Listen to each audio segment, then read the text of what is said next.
here after Colorado's first preseason practice, the second preseason of the Coach Prime era here in Boulder.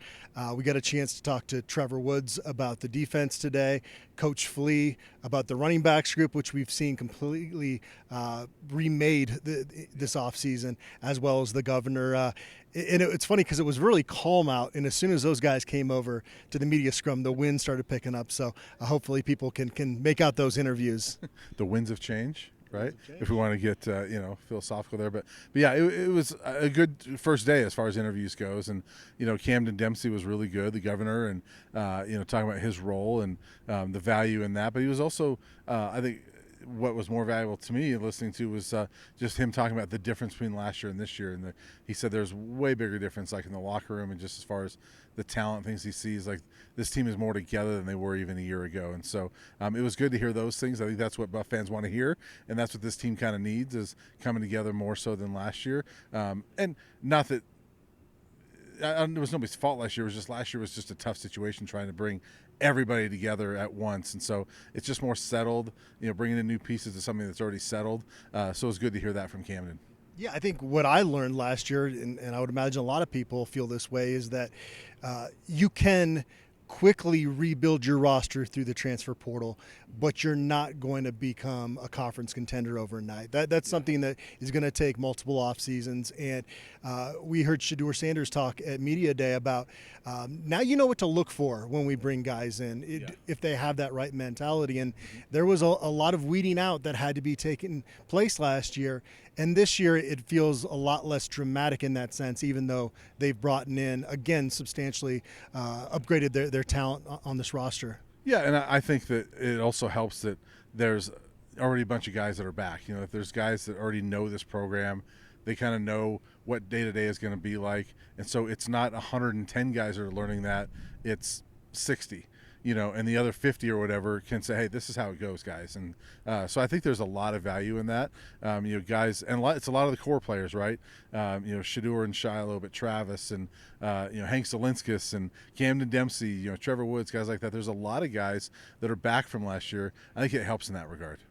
One of those guys that has been here for multiple transitions is Trevor Woods, and he said that he was 198 at one point earlier in his college career, and today he weighed in at 217. So that was a nice update to hear, because that's going to be the question mark, is can his body really hold up through the rigors of the season now, playing closer to the line of scrimmage? Yeah, and now the question is, how does his body react to that extra weight? He's on the roster at 205, and that's one of the things when you look at the roster, like, ooh, 205 at inside linebacker, but 217 sounds like, all right, that's inside linebacker more so. And so, Trevor, he was talking about how much he likes it. That safety, they would key on me a lot of times. Now at linebacker, I can hide a little bit and make some plays. Sounds like he had an interception today, and he looks happy, and looks like he's enjoying playing linebacker. And I'm excited to see what that position looks like, because I thought Levonta Bentley played well last year. Trevor Woods, I thought he struggled a little bit in that new role, and we learned in the spring that he didn't even practice there. He was just thrown out there in game day, so it makes sense. But they need that second guy to emerge, and they need Bentley to play exactly like he did last year, if not better. They need a second guy, whether it's Trevor, Nakai Hill-Green, Johnny Chaney, whoever it is. And so, we'll see who it is. But Trevor looks in better shape for that. Coach Flea again talked about ideally wanting to have two backs that are sharing the carries. I think the running game was so disjointed last year. I don't think we really ever got to kind of see the way that Coach Flea wants a running back rotation to work. And part of that, too, was Dylan Edwards was a different type of back that you're going to use in a different type of way. And so now you bring in Isaiah Augustive and Dallin Hayden, and you've got guys that are more traditional every down backs. But he also said, hey, first off, our number one job is to protect the best quarterback in the country. And so if you can't pass protect, it sounds like you're not going to be playing running back on the field this fall. Yeah, I remember Darian Hagan used to say that all the time too. You better pass protect, and you have to if you're going to be an every down back. And that's one of the more intriguing competitions, I think, is that running back is, because not only is it a whole new group, but none of these guys have ever been a college starter. And so we don't really know the full potential of any of the guys in the room. Even last year was like, we saw Alton McCaskill 2 years before at Houston. That's a 1,000-yard back. we saw Savion Wilkerson. He was an all-conference guy at Delaware State and Jackson State, so they were proven guys. This year it's totally unproven guys. I mean, Dallin Hayden had 500 yards a couple years ago at Ohio State, but not a starter. So I think there's a lot of guys with a lot to prove, and that's what I'm excited about with that group is like who emerges. Well, the sample size, at least with those guys, given how young they are, you feel really good about that. Maybe they're not proven bell cow back at this level, but they've proven it at Ohio State. And Augusta at Arkansas, that was a running backs group that was really deep when he came in. Had he gone to a lot of programs, he would have played a bigger role as a freshman. So I get it, though. You want to kind of temper it a little bit until you see it on a consistent basis, especially coming off last season here at Colorado. But it is intriguing, and I think Brandon Hood is going to be in the discussion there. Michael Welch, obviously, as well. But the running back getting the first-team reps today was Charlie Offerdahl.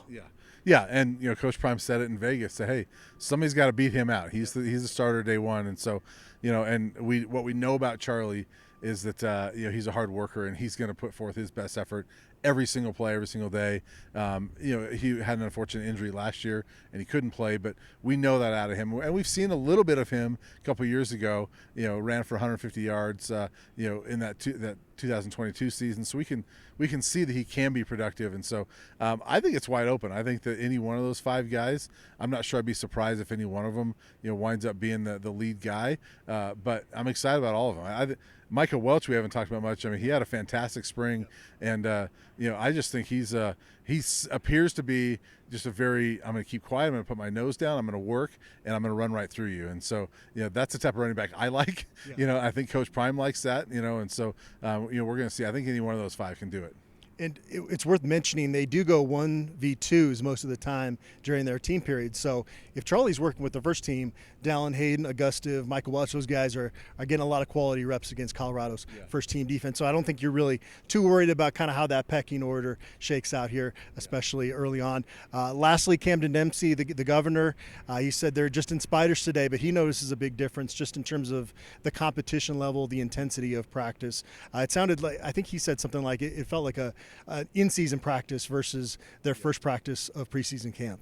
Yeah, and that's a good thing to hear. I mean, the intensity is there, and Trevor Woods also mentioned Khalil Benson is one of those guys that he'll fight you almost every play, and I think there's some good intensity. I think the offensive linemen, I think that's what they looked for a little bit was who's some guys we can bring in that can bring some of that intensity. It sounds like Shiloh said the same thing about Khalil Benson back in Vegas, and so maybe Khalil Benson's that instigator guy, that guy that gets the fire going, and hopefully he plays well too. But hopefully there's some guys on there that get that fire going. It sounds like it's not just him though. To your point, Camden Nemsey was mentioned. There's a lot of guys that are ready to go. I do laugh how those defensive guys talk about Khalil Benson because they say that he wants to fight you.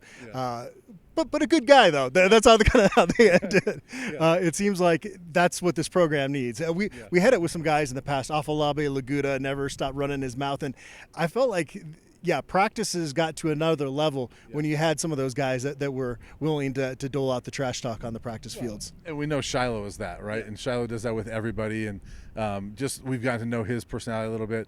We know that's all in good fun, and that he probably does some of that in the locker room too. But that's kind of his role as well. So as long as they got multiple guys, Shedeur does it too. And so we've heard a little bit of that as well. So I think they need guys like that everybody respects in the locker room, but they know you better bring it or else you're going to hear it from them on the field. Camden Nemsey is one of, I think, 3 long snappers that are competing for that spot this spring. And he's been given the role of governor by Coach Prime, and he wants him to kind of be this bridge between, I think, both the media and the team and also the players and the coaches as well. Yeah, and I think that's a valuable role, and it's something that he said it's been fun being in that role. He didn't know how many people there are like that in college football. There's probably not a lot, but I think it speaks a lot to Coach Prime, and he gives guys opportunities to shine in different ways, and we've heard that about him a little bit, and people don't always pick up on those things, but I heard it for the first time when I went down to the Celebration Bowl and I covered that, and I talked to a lot of people behind the scenes, and they talked about how, hey, there's a lot of substance here. I mean, he helps out I talked to managers, student trainers, things like that would be like, no, he's helped me a lot. Like he'll tell me advice on how to get in the business world or how to do things I want to do. So he does that a lot. And he clearly takes to Camden Nemsey, sees something in him, and they get along, two peas in a pod in a way, and they're helping each other out. I think it's a great role for Camden. It's probably something that's valuable for the team. And a fellow business student, Trevor Woods, said Camden's basically the coolest guy in that business building. So said he walks around. He goes, "There's always like 5 people trailing him, and he's walking around with everybody." It's probably like that. Those typical like the political ads, right? You see, the candidate walking. You got people following him. Like, I want to hear what he has to say. That apparently is Camden Nemsey. That's pretty awesome. So a little bit of personnel news. You reported yesterday that Ethan Boyd is no longer in the program. He transferred in from Michigan State this offseason. Earlier this offseason, we found out that Louis Passarello was not going to be back. Unfortunate with him, he had that nice spring under Coach Prime and his staff last year, but just couldn't get back from that injury. Not anything that's really going to change a whole lot, but and I've heard that there might be an offensive lineman that's going to join the mix, so that would kind of fill the void with Boyd leaving. Yeah, and I think anybody that comes in at this point, especially on the line, is probably a depth piece, and I think they probably got their guys. And to me, there's 8 to 10 guys you feel really comfortable with playing right now, and anybody else comes in. There's only 13 scholarship offensive linemen. You typically have 15 around there, but usually of those 15 you got 7 or 8 of them that are young guys that aren't ready yet.